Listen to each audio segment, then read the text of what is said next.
अस्सलामु अलैकुम वरहमतुल्लाहि वबरकातुहू। मुहतरम नाज़रीन, आज मैं इत्तिहाद मिल्लत के उन्वान पर बात करने के लिए मौजूद हूँ हमारे जनाब अब्दुल मुईस सिद्दीकी साहब के पास।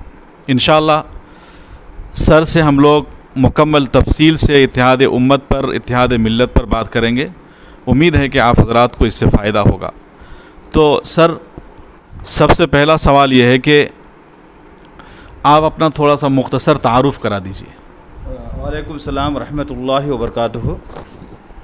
मेरा नाम मोहम्मद अब्दुल मुईस सिद्दीकी है, जैसा कि आपने अभी सुना। मैं पेशे तदरीस से वाबस्ता रहा हूँ। मैं अबूज़बी में 30 साल तक पेशे तदरीस से वाबस्ता रहा। वो स्कूल का नाम है इस्लामिया इंग्लिश स्कूल अबूज़बी। तो वहाँ पर मुझे काम करने का बेहतरीन मौका मिला।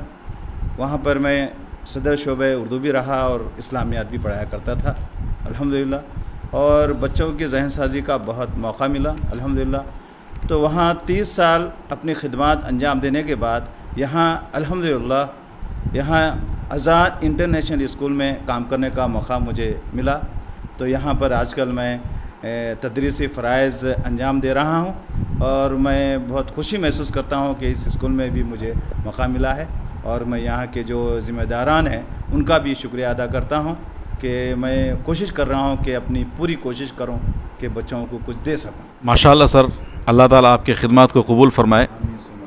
दूसरा सवाल यह है कि सर, आपसे मेरा राब्ता है, माशाअल्लाह आपसे बातचीत होती है, तो दौरान गुफ्तगू मुझे महसूस हुआ कि इत्तिहाद मिल्लत की फ़िक्र जो है आपके अंदर बहुत ज़्यादा है माशाअल्लाह, और हर एक का अंदर होना चाहिए।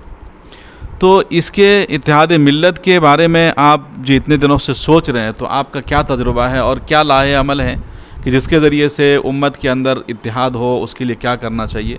इस पर आप ज़रा मुख्तसर आप अपना नज़रिया पेश करें। आपने बहुत अच्छा सवाल किया है।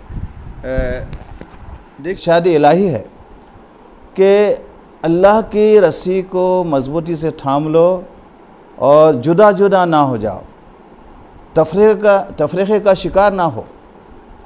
तो इससे क्या बात मालूम हो रही है? अल्लाह ताला ये देखना चाहते हैं कि हम मुत्तहिद रहें, ये पसंद है अल्लाह ताला को। लेकिन हम अपने अमल से क्या पेश कर रहे हैं? मुसलमान अपनी अमली ज़िंदगी से क्या पेश करें? ए अल्लाह, आप कहते रहिए लेकिन हम तो मुत्तहिद नहीं होंगे। तो इसके कितने नुकसानात हो रहे हैं देखिए आप।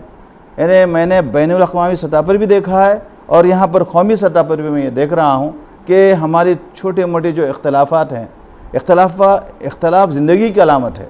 इख्तलाफ कहाँ नहीं होता? इख्तलाफ क़ब्रिस्तान में नहीं होता। अगर इख्तलाफ है तो गोया ज़िंदगी की अलामत है। इस्लाम इसको पसंद करता है कि इख्तलाफ से क्या है, तहक़ीक़ी दरवाज़े खुलते हैं और फिर रिसर्च का जज्बा पैदा होता है। तो ये जो है अल्लाह उसके रसूल को भी पसंद था, लेकिन इख्तलाफ इंतशार का ज़रिया नहीं बनना चाहिए ये हमें। और फिर देखिए अल्लाह ताला एक दूसरे मकाम पर फरमाते हैं, इन्नमल मोमिनून इख्वा, मोमिनीन आपस में भाई भाई हैं। तो यहाँ पर मुफस्सिरीन इकराम कहते हैं कि यहाँ भाई का मतलब है हकीकी भाई, कज़िन वगैरह नहीं। तो हम मुसलमान ईमान की बदौलत एक दूसरे के हकीकी भाई हैं। तो हमारे दरमियान अगर इख्तलाफ हो भी तो हमको फ़ौरन दूर कर लेना चाहिए और मुत्तहिद होकर आगे बढ़ना चाहिए।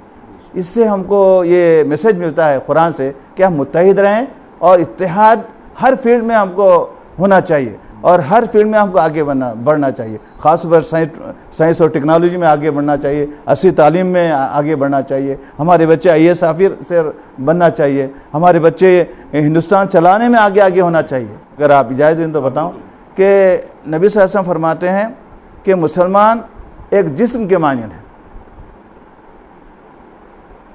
तो जिस्म के किसी हिस्से पर तकलीफ़ होती है तो आंखें रोती हैं। वो ये नहीं कहती हैं कि मेरा मसला नहीं, ये तो पैर का मसला है, हाथ का मसला है। तो अगर फ़लस्तीन में किसी मुसलमान को तकलीफ़ होती है तो वो तकलीफ़ हमारे दिल में भी महसूस होना चाहिए। इन्हें ये हमारा ईमान का तकाज़ा है। खंजर चले कहीं पे तड़पते हैं हम अमीर, खंजर चले कहीं पे तड़पते हैं हम अमीर, सारे जहां का दर्द हमारे जिगर में है। नबी सल्लल्लाहु अलैहि वसल्लम फरमाते हैं, मुसलमान एक दूसरे का आईना है। तो आईने के सामने जब हम होते हैं तो हमारे जो भी दाग धब्बे हैं बता देता है, लेकिन हम उससे जब हट जाते हैं आईने से तो वो नहीं बताता, किसी और को नहीं बताता। तो हम भी एक दूसरे के लिए ऐसा आईना बने। अगर किसी में कुछ खामी है, कोई बात है, तो प्यार और मोहब्बत से उसको दूर करना चाहिए। तो इसी तरह और एक हदीस है, जो हमारे क़िबले की तरफ मुँह करके नमाज़ पढ़ता है, हमारा ज़बिया खाता है, वो हमारा भाई मुसलमान है। तो इस तरह से आज भी वक्त आ गया है कि हम अपने आप को मुसलमान समझें। ये मसालिक वगैरह तो हैं, ये रखते हुए हम सब मुसलमान हैं। यानी एक दूसरे के मसले का एहतराम करते हुए अब मुत्तहिद होकर आगे बढ़ना है। जब फसादात होते हैं तो मारने वाले लोग ये नहीं कहते कि तुम्हारा मसलक कौन सा है, वो मुसलमान समझते हैं और मार देते हैं। तो वो लोग हमको मुसलमान समझ रहे हैं, हम अगर अपने आप को समझ जाएं तो क्या से क्या हो जाए।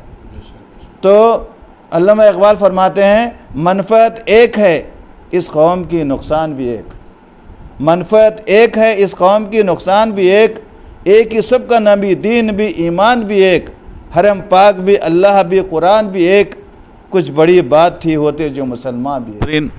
अभी आपने ईमान अफरोज़ तबसरा और सर का जो है अभी इंटरव्यू आप समात फरमा रहे थे। उम्मीद है कि सर की ये सारी बातें हम सब के लिए मुफीद साबित हो। आज की वीडियो में इतना ही। अस्सलामु अलैकुम रहमतुल्लाहि व बरकातहू।